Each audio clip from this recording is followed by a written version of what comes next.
World is made of events not things, बल्कि कुछ यूं कहा जाए कि कायनात एक वाकया है, कोई शय नहीं है। And there are no things in this universe but only events. कायनात में कोई शय है ही नहीं, बस सब वाकयात हैं, सब हादसात हैं। ये भी एक वाकया है, इवन ये मार्कर भी कोई शय नहीं है, ये एक वाकया है। ये कहना था कार्लो रोवेली का अपनी किताब दी ऑर्डर ऑफ टाइम में। कई किताबों के अंदर कई ऐसी बातें पढ़ी जाती हैं जिसके बाद आप अपनी पहली जो भी चीज़ लर्न की हो या अपनी जो भी समझ की सतह हो उसको या तो मुअत्तल कर देते हैं या छोड़ देते हैं, या उसको बस एक म्यूज़ियम की तरह जहन में रखते हैं और उसको इस्तेमाल करना छोड़ देते हैं। ऐसी ही कार्लो रोवेली की बात मेरे लिए साबित हुई और मैंने सोचा मैं आप सबके सामने भी रखूं। कार्लो रोवेली कहते हैं कि there are no things in this universe but only events. कायनात में कोई शय मौजूद ही नहीं है और जो मौजूद है वो सिर्फ एक हादसा और वाकयात है। फिर जहन में सवाल आता है कि ये अभी इस वक्त ये किताब हमें इतनी स्टेबल क्यों लग रही है। वो कहता है कि इसका दौरानिया ज़्यादा है, इस वाक़े का है ये एक वाक़या ही। अब सवाल आता है कि हम ये बात कर कैसे रहते हैं। आपने हमारी एक वीडियो देखी थी जिसमें हमने कहा था कायनात हिलती है या नहीं हिलती, यूनिवर्स चेंजेस और नॉट, जिसमें हमने पैरामेनिडीज और हेराक्लाइटस की बहस आपके आगे रखी थी, जिसमें पैरामेनिडीज और ज़ेनो का ये कहना था कायनात कभी नहीं हिलती क्योंकि कायनात की जो कुल्ली वैल्यू है वो नहीं बदल सकती।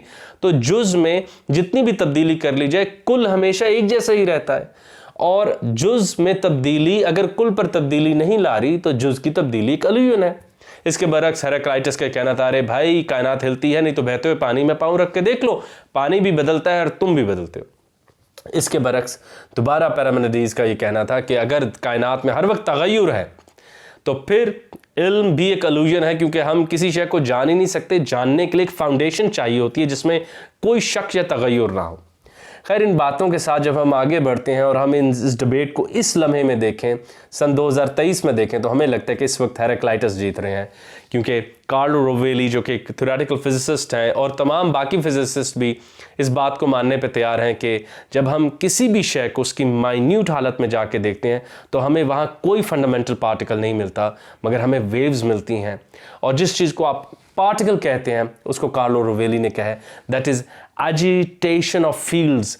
वो फील्ड्स में होने वाली एजिटेशन है जो थोड़ी देर के लिए पार्टिकल लगती है। और जो किताब आपको इस वक्त स्टेबल लग रही है, ये स्टेबल लग रही है, बाकी हकीकत स्टेबल लग रही है, इसका सिर्फ दौरानिया ज़्यादा है, ये एक वाकया है। चलते हैं माजी की तरफ।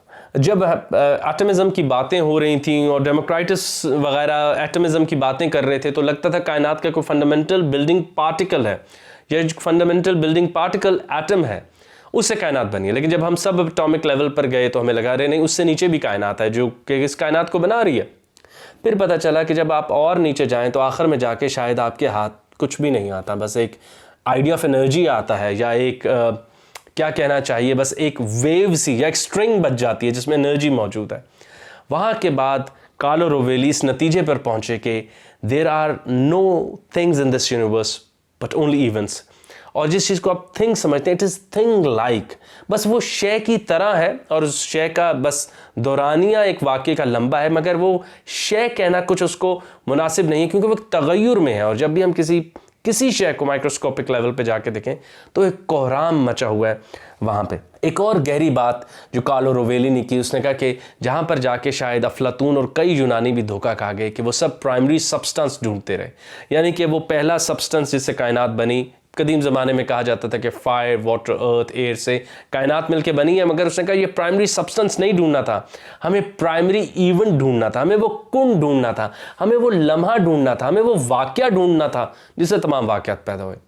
यहीं से कभी कभी लगता है कि प्राइम मूवर का वाक़या भी या कॉन्सेप्ट ऑफ फिनोमेना भी दोबारा ज़िंदा होता नज़र आ रहा है कि कोई प्राइम मूवर ने कोई प्राइम इवेंट किया है जिसके बाद पूरी कायनात के इवेंट शुरू हो गए।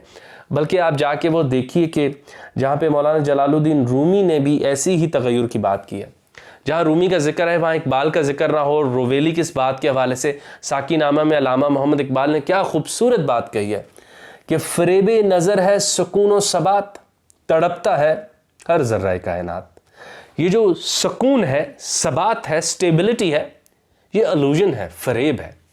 तड़पता है हर ज़र्रा कायनात, कायनात का हर ज़र्रा तड़प रहा है। रोवेली ज़रा आगे बढ़े और उसने कहा ज़र्रे को ज़र्रा ना कहें, आप वाक़या कह लें, इवेंट कह लें, बल्कि फ़लसफ़ियाना सतह पर हादसा कह लें।